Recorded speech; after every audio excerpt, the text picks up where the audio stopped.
There is a sea, where the wind carries voices that no longer belong to the living. A sea where the waves rise higher than mountains, where ships vanish into the mist and are never spoken of again. And somewhere, in the heart of this endless blue, there lies an island. An island older than memory, older than kings, older than the stories told to frighten children in the quiet hours of the night. The sailors call it Elbaf. It is the home of the giants, the cradle of warriors who once shook the very foundations of the world.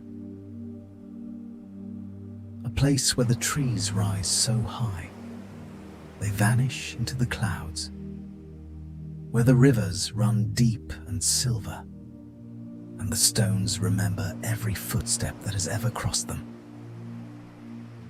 To set foot on its shores is to walk where legends were born.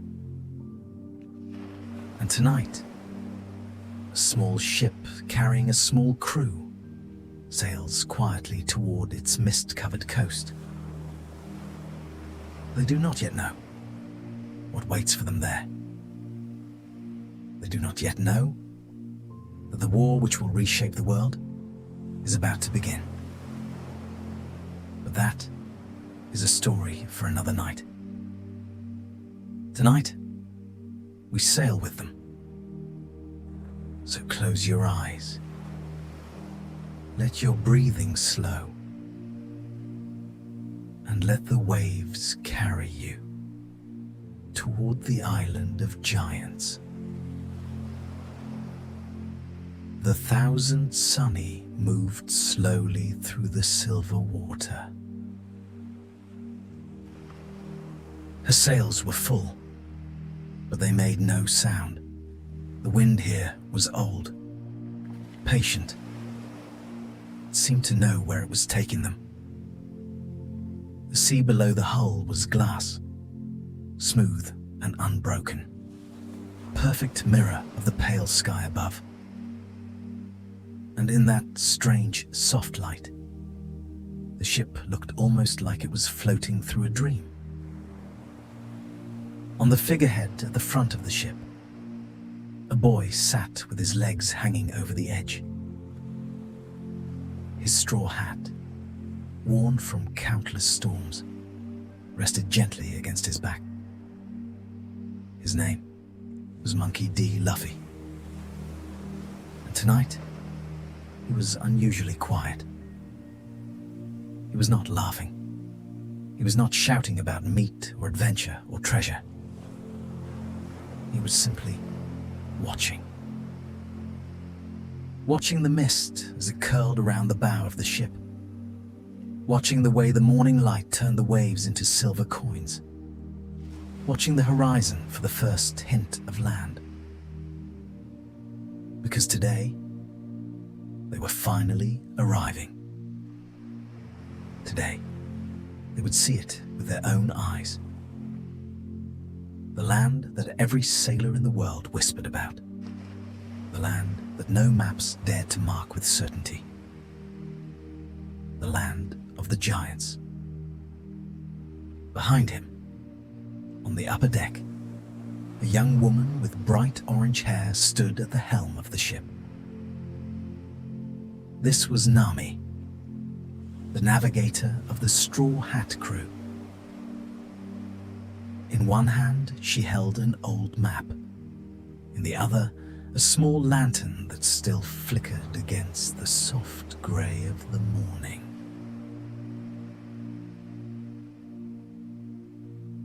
She had not slept much the night before. The currents here were unlike anything she had ever charted. The compass spun lazily, as if even it could not quite decide which direction it wanted to face. But she did not panic. She simply trusted the wind. The wind, after all, always seems to know the way to legendary places. Below the main deck, leaning against the great wooden mast, sat a swordsman.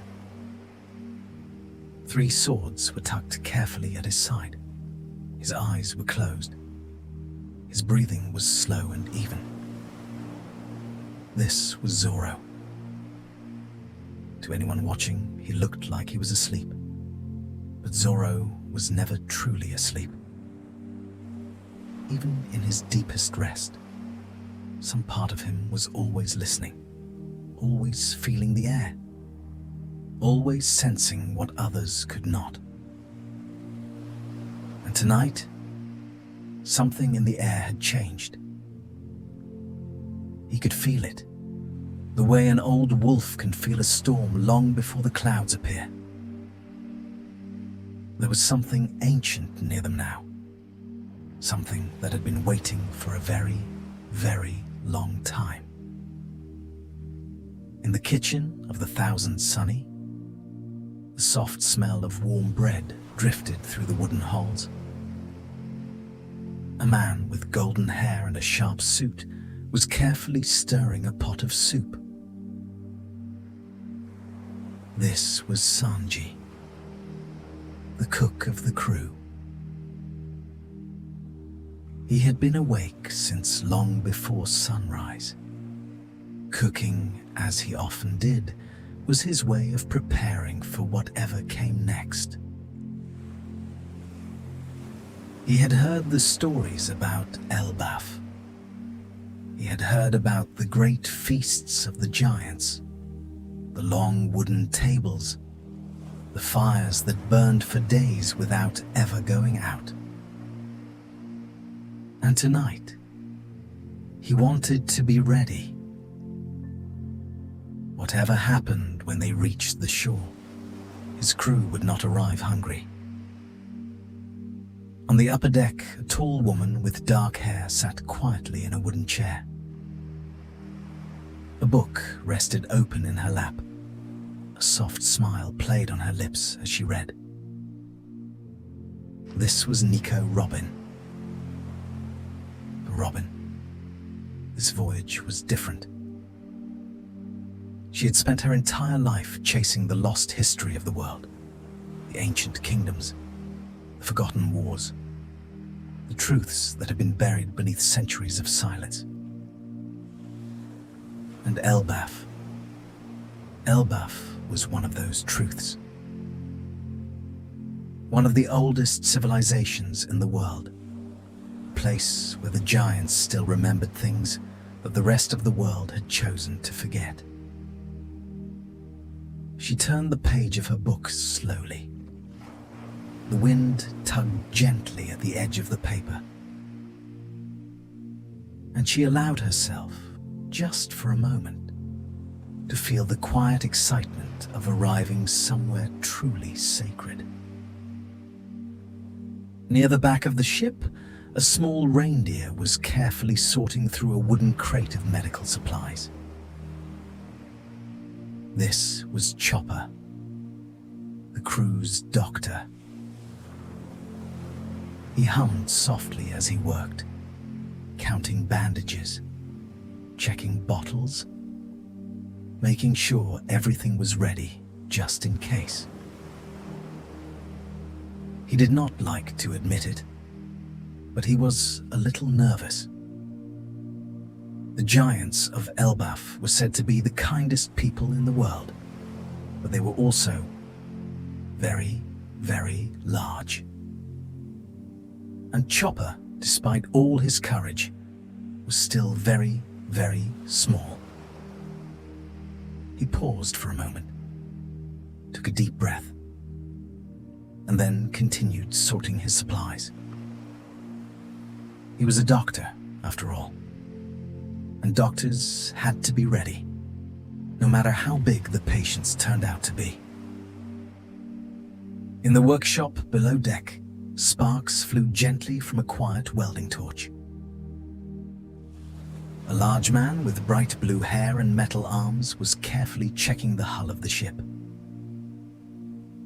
This was Frankie, the shipwright. He had heard stories about the waters near Elbaf, The currents that could crush smaller ships, the hidden rocks beneath the silver waves. And so, throughout the night, he had reinforced every panel, checked every bolt, made sure that the Thousand Sunny was ready to face whatever lay ahead. Because to Frankie, the ship was not just a machine. She was a family member, a friend, a part of every adventure they had ever shared. And tonight, more than any other night, he wanted her to be strong. Up on the highest deck, a tall skeleton in an old top hat played softly on a violin. This was Brook, the musician of the crew. His melody was slow, mournful, but not sad. It was the kind of song that you might hear drifting through an old harbor at dawn. The kind of song that the sea itself might hum, if the sea could sing. Brook had lived a very long life. He had seen many shores and many islands. But Elbaf was a place he had only ever read about in old books. And as his bow moved gently across the strings, he wondered quietly whether the giants of Elbaf would enjoy his music. At the very back of the ship, a great fishman sat in silent meditation. This was Jinbei, the helmsman. His eyes were closed. His hands rested gently on his knees. His breathing was slow and steady, like the tides themselves. Jinbei knew these waters better than almost anyone alive. He had sailed across every sea, beneath every sky. And he knew, deep in his heart, that this island they were approaching would change them. Not just as a crew, but as people. Because some places in the world do not just stay in your memory. Some places become part of who you are. And then, on the lower deck, a long-nosed sniper stood at the railing. This was Usopp. He gripped the wooden rail with both hands. His knees trembled just a little, but he was smiling. Because Usopp, more than anyone on the ship, had been waiting for this day his entire life. When he was a small boy, growing up in a quiet village by the sea, he used to tell wild stories about Elbaf. He used to claim that he had giant friends, that he had visited their island, that he had eaten at their tables and trained with their warriors. None of it had been true. But somewhere along the way, his dreams had become real. He had met giants. He had earned their respect. And now, he was finally sailing to their home. A single tear formed in the corner of his eye. He did not bother to wipe it away. Some dreams deserve to be cried for. The hours passed gently. The wind continued to push the Thousand Sunny forward through the silver mist. The sun rose higher in the pale sky. The waves whispered softly against the wooden hull. And then, slowly, the mist began to part. What Luffy saw next would stay with him for the rest of his life. At first, it was only a shape on the horizon. A dark silhouette, taller than anything Luffy had ever seen. Taller than mountains. Taller than clouds. As the ship drifted closer, the shape began to take form. Trees. Endless, towering trees. Their trunks were so thick that 1,000 men standing shoulder to shoulder could not have wrapped their arms around even one of them.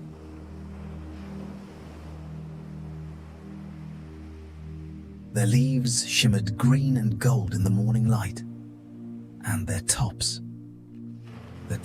vanished into the soft white clouds far above. Luffy did not speak. He simply stared, his eyes wide, his mouth slightly open. Behind him, one by one, the rest of the crew gathered at the front of the ship. Nami stepped forward, the wind catching her hair. She lowered her map slowly. "Luffy," she whispered. "Look at the size of those trees." But Luffy was no longer looking at the trees. His eyes had drifted lower now, down to the coastline itself. To the long, pale beach that stretched along the edge of the island. To the strange, massive boulders scattered across the sand. Except, they were not boulders. They were footprints. Each one was deeper than a well, wider than a village square, filled with seawater that glimmered like polished glass. And they led in a long and patient line across the beach into the great forest beyond. Usopp made a small sound, something between a gasp and a sob. Robin closed her book gently and rose to her feet. Her eyes were soft and full of quiet awe. Zoro opened one eye, then both. Even Sanji, who had stepped out from the kitchen with a tray of food, slowly set the tray down on a barrel and stared. This was Elbaf. This was the home of the giants. This was the place where, for thousands of years, the greatest warriors in the world had been born, had lived, had loved, had fought, and had died. And tonight, for the first time in their lives, the Straw Hat Pirates were going to walk upon its sacred soil. The Thousand Sunny glided forward slowly. Closer to the shore, closer to the trees, closer to the footprints in the sand. And just as the ship approached the beach, something on the sand began to move. At first, it looked like a small hill. A long, low mound covered in fur, resting peacefully near the edge of the forest. But then, the hill rose, and rose, and rose, higher and higher until it blocked out the morning sun. It was not a hill. It was a giant. He stood at least 100 feet tall, perhaps more. His shoulders were broad as ships, his arms thick as ancient oak trees. A long red beard fell from his chin, braided carefully and tied with bands of silver. His hair was the same color, wild and untamed, falling past his shoulders. He wore armor of weathered bronze, and a great cloak of dark fur draped across his back. A massive sword hung at his side, sheathed in worn leather. And his eyes were a deep, deep blue, like the color of the sea right after a storm has passed. He looked at the small ship below him, and he smiled. "Welcome, little ones," he said. His voice was deep, so deep that it seemed to come not from his throat, but from the earth itself. "Welcome to Elbaf." For a long moment, no one on the Thousand Sunnies spoke. The wind played quietly through the rigging. The waves whispered softly against the hull. The forest behind the giant rustled, as if listening. And then, Luffy began to laugh. It was not a loud laugh, not the wild, joyful shout that his crew was so used to hearing. It was a soft, quiet laugh, a laugh of wonder, a laugh of pure, simple happiness. He took off his straw hat, he placed it gently over his heart, and he bowed his head just slightly. "Thank you," he said softly. "It's an honor to be here."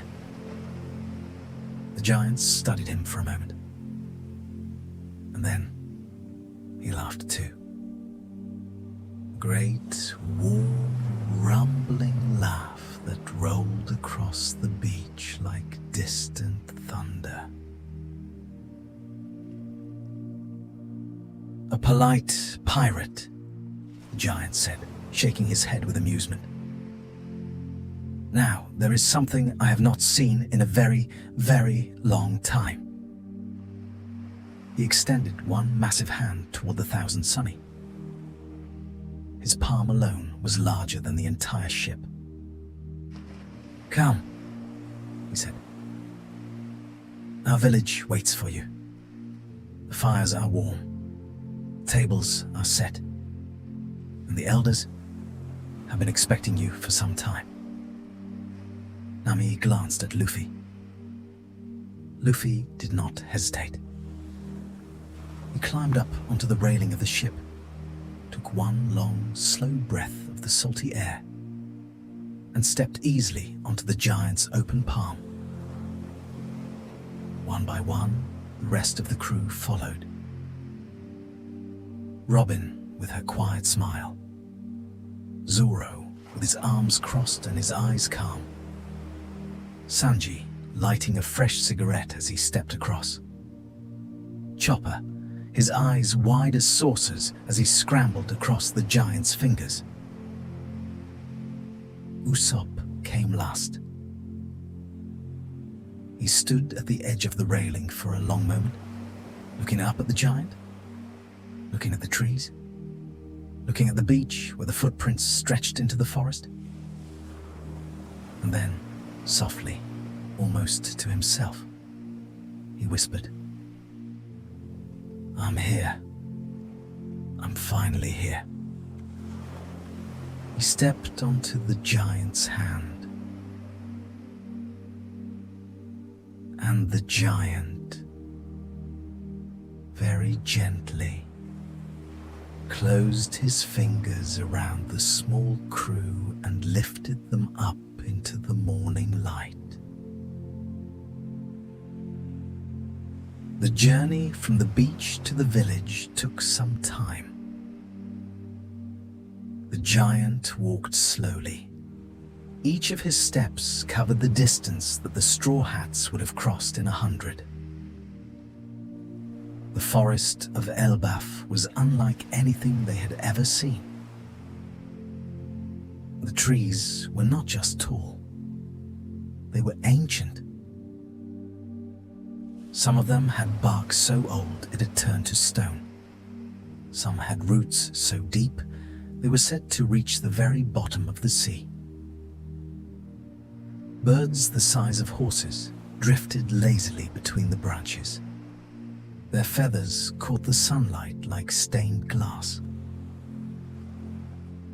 Small streams of clear water trickled down through the moss-covered roots. Some of them, the giant explained, had been flowing in the same patterns for over 1,000 years. The air smelled of pine and earth and old smoke from distant fires. It was the smell of a place that had been lived in for a very, very long time. As they walked, the giant introduced himself. His name was Eldgrim, a warrior of Elbaf, a keeper of the western coast. His voice was soft now, almost gentle. The voice of someone who was used to telling stories to children and to travelers and to the wind itself. He spoke of Elbaf as they walked. He spoke of its history, its people, its quiet, sacred ways. Our home, he said, was once the heart of the world. Long, long ago, before the kingdoms of men rose and fell, before the seas had names, our people walked these forests freely. We did not need maps. We did not need treasure. We did not need anything but the sun above us and the earth beneath us and the songs of those who came before. Robin listened carefully to every word. For her, this was not just a journey. It was a return to something the world had nearly forgotten. She had read about Elbaf in old, crumbling books. She had heard whispers of its history in dusty libraries and quiet temples. But to hear it now, from the lips of someone who had actually lived it, it was a gift. A gift she would carry with her for the rest of her life. The forest began to thin. And then, slowly, the village of Elbaf came into view. It was breathtaking. Long wooden longhouses stretched across a wide green valley. Their roofs were thatched with reeds the size of small trees. Smoke curled gently from stone chimneys into the soft blue sky. Banners of red and gold hung between the houses, swaying gently in the wind. Each banner carried a symbol, a rune, a piece of a story that only the giants could read. In the center of the village stood a great hall. Its doors were taller than any tower the Straw Hats had ever seen.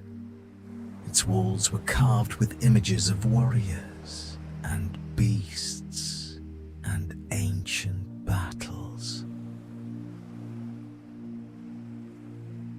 And at the very top of the hall, a single great fire burned. A fire, the giant explained quietly, that had been burning for over 1,000 years. A fire that had never, in all that time, been allowed to go out. Other giants began to gather as Eldgrim approached the village. They came from the longhouses and from the forges and from the fields beyond the valley. Men and women, young and old. Warriors with great braided beards and mothers carrying small children on their shoulders. Elders with silver hair, leaning on staffs that had been carved from ancient wood. They did not crowd the visitors. They did not push or shout or stare. They simply watched. Quietly, respectfully, the way one watches an old friend arriving home after a very long journey. Eldgrim knelt down gently. He opened his hand, and the Straw Hats stepped, one by one, onto the soft grass of the village square. For a moment, no one moved. The crew stood together, small and quiet, in the great open space surrounded by towering wooden houses. and silent giants.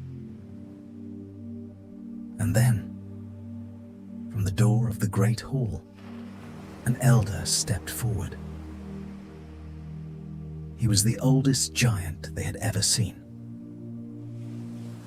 His beard was pure white and reached nearly to his belt. His skin was lined with the marks of 1,000 battles. His eyes were soft and gentle and unbearably kind. He carried no weapon, only a long wooden staff carved with runes that shimmered faintly in the morning light. He walked slowly. Each step was patient, unhurried. When he reached the straw hats, he stopped, and he lowered himself down to one knee so that he could see them clearly. He looked at each of them in turn. At Luffy, with his straw hat and his open, honest smile. At Nami, with her sharp, intelligent eyes. At Zoro, calm and patient. At Sanji, Robin, Chopper, Frankie, Brook, Jinbe, and Usopp. And then he spoke. "We have been waiting for you," he said softly, "for a very, very long time." His name was Jarl Brogi. Once a great warrior. Once a captain of one of the most feared pirate crews in the world. But now, in the long, quiet years of his old age, he had returned to his homeland. He had become an elder, a keeper of memories, a teacher of the young. And tonight, he had been the one chosen to welcome the Straw Hats to Elbaf. He led them slowly through the village. The crew walked beside his feet, marveling at the size of everything around them. The houses were like cathedrals. The doors were like the gates of mountains. The chairs and tables glimpsed through open windows were larger than ships. And yet, despite all that size, there was something deeply peaceful about the village.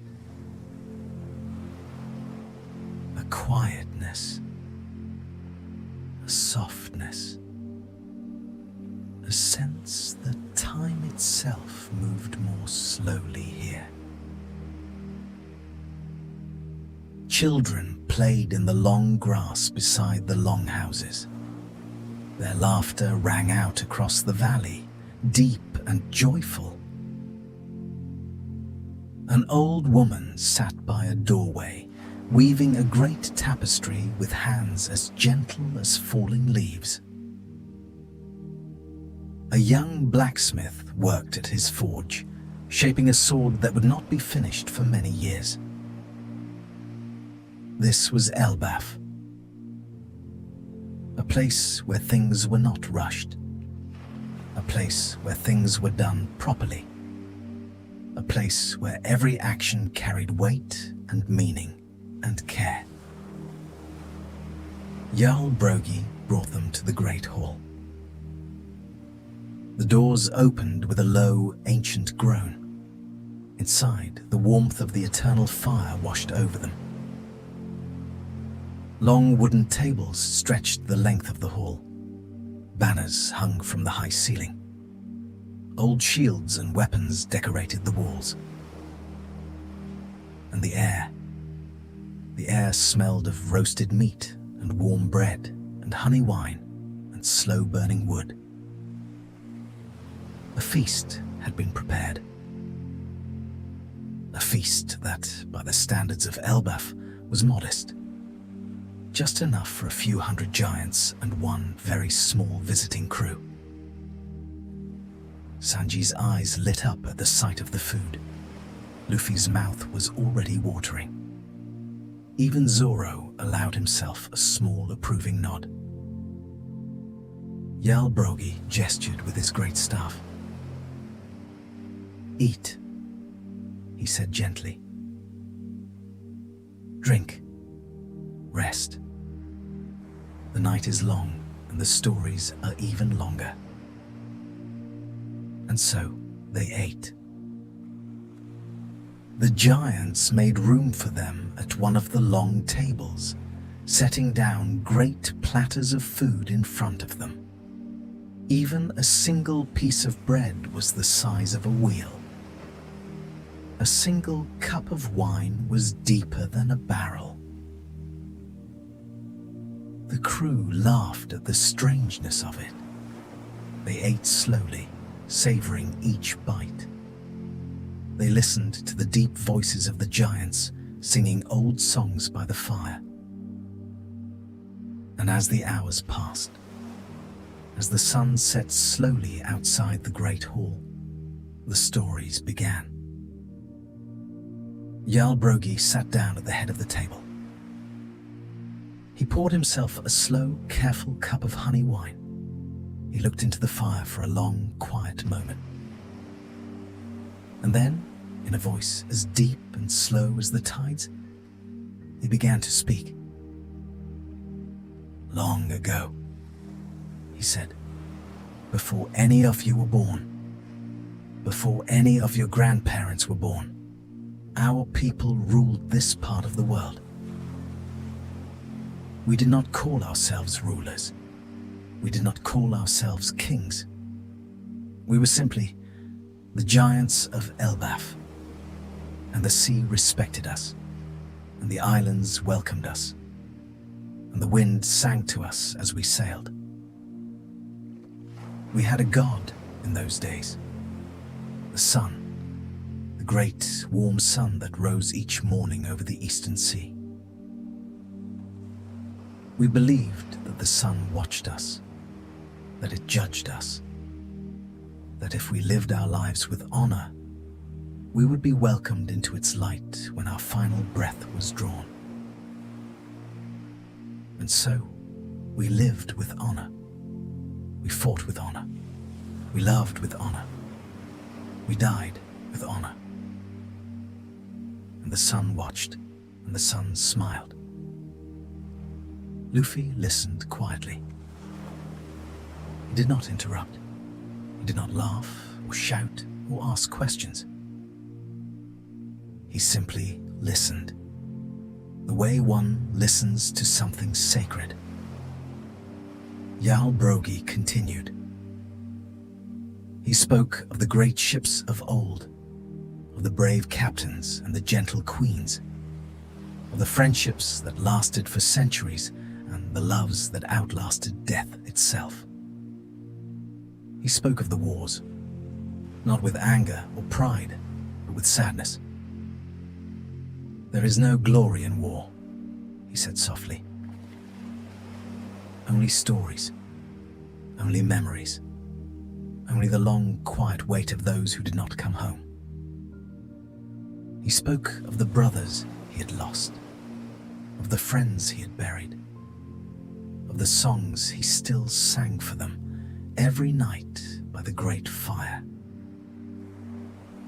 He spoke of his old crew, of the days he had sailed with men so dear to him that they were closer than family.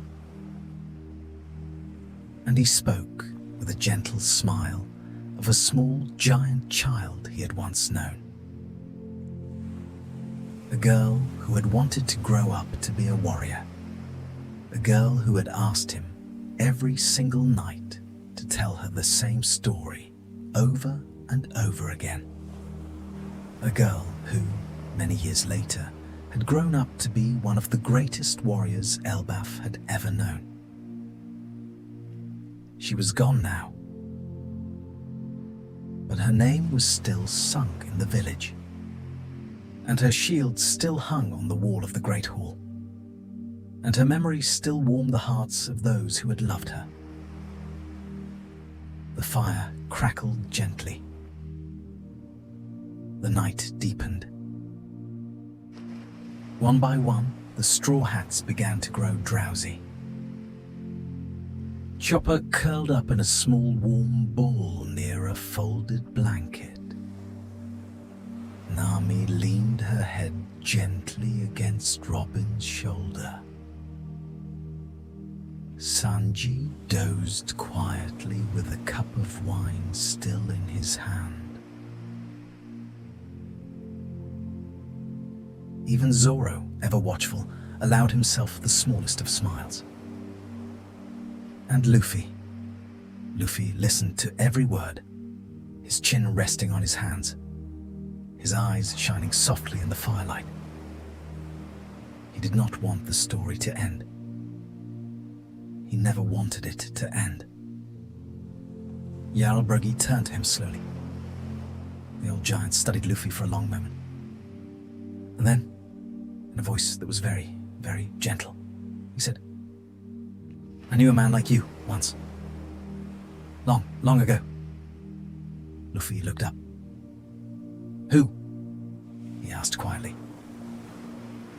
Jarl Brogi smiled. "A king," he said. "A king of the sea. A king who laughed the way you laugh, who dreamed the way you dream, who walked into the unknown without fear because he knew that the unknown was where the best stories live. He came to Elbaf once, many years ago. He sat at this very table. He drank from this very cup. He listened to my stories, the way you are listening now. And when he left,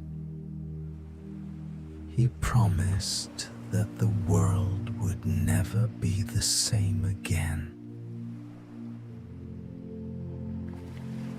Luffy was very quiet. "Did he keep his promise?" he asked softly. Jarl Brogi looked into the fire. For a long time, he did not answer. And then, very slowly, very gently, he nodded. "He did," the old giant whispered. "He did." The fire burned low. The hall grew quiet. The giants of Elbaf, one by one, began to drift off to their homes. The straw hats were given soft furs and warm blankets, and they slept where they sat, near the great fire. Robin laid her book beside her and closed her eyes. Nami smiled gently in her dreams. Even Brook, who never truly slept, allowed his head to rest gently against the wooden table. Outside, the moon rose slowly over the village of Elbaf. It was a full moon, pale and round, casting long, soft shadows across the wooden longhouses. The wind moved gently through the leaves of the great trees. Somewhere in the distance, an owl called softly. A single bell hanging from the watchtower at the edge of the village chimed once, and then was quiet again. But far out at sea, far beyond the silver mist that surrounded the island, something was moving. A fleet of ships. Black sails, white banners, symbols that had not been seen in these waters for over 1,000 years. The ships moved slowly, patiently, like creatures who knew that they would arrive when they were meant to arrive. And on the deck of the largest ship, a figure stood in silence, watching the distant silhouette of Elbaf. The figure did not speak, did not move, did not breathe more than was necessary. It simply watched and waited. In the village, an old warrior stepped out of his longhouse. He was very old. His beard was as white as the moon. His armor was older than the trees themselves. He walked slowly to the edge of the cliff that overlooked the western sea. And he stood there, very still, for a long, long time. He looked out across the water. He listened to the wind. He felt the soft, familiar trembling of the earth beneath his feet. And then, very quietly, he whispered a single sentence to himself. They have returned. The wind carried his words away into the night. In the great hall, the fire burned softly. The straw hats slept peacefully, unaware of what was approaching. The giants of Elbaf rested in their longhouses, holding the warm memories of the night close to their hearts. And somewhere far away, on the deck of a black ship, the figure continued to watch. The dawn was still many hours away. There was time yet for peace, time yet for sleep, time yet for dreams. The war that would reshape the world could wait a little longer. The straw hats slept, not knowing what the dawn would bring. The giants kept their watch, as they had for 1,000 years. And somewhere beyond the horizon, the ships of an ancient enemy drew closer. But that is a story for another night.